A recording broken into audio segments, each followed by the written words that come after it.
Maayong adlaw, garing kapitan na pud nako na video.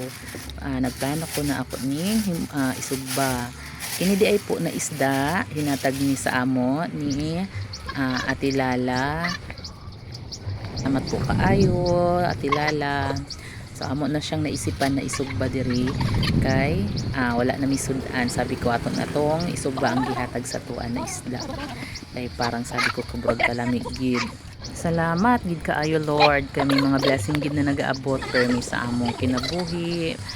Salamat sa mga tawo na naa-permi na ginahimo nimong instrumento para sa mo. Salamat kaayo. So diri tapita iyan akong gitabangan hiyat kahakutan ko niya og puling. Kung ta siya sa kuha kung ba no. Ako iyang gipakuan, ako ang iyahang gisugo na yan pagpasugba. Mag-ugtas malang siya sa kuha magkita. Iya malang gihapon kong tabangan. Moingon naman gaya na siya nga. Ako naman lang gihapon naglihok. Minsan mo sabi niya siya tuodon taan aton sugo. Di ba? Kay minsan naman pud kay kakapoy minsan kay di na nako na siya ginaano. Sige ikaw na.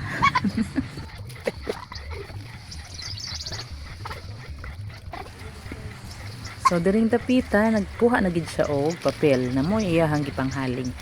Kaya sabi niya sige na ko kahuhuyop nga wa man lang gihapon haling. Siya na po'y nag-discard. Manay mo isugba.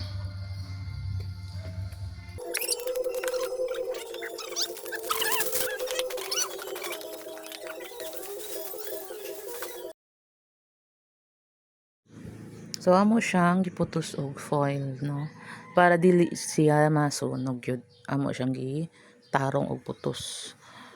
So damo-damo na foil gid among nagamit dira para di gid siya sunog. Kay pait pud baya kayo og sunog. Gikan pud kaya ni og freezer kaya makaano gid nga naa siya foil.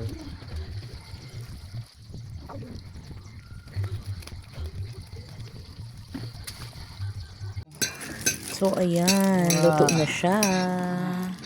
Ready na, ready na. Okay, ready na ang lamisa. Ayan. Napod mi diri okra na gilapwaan. So kasarap kaayo gid sa among pagkaon karong adlaw.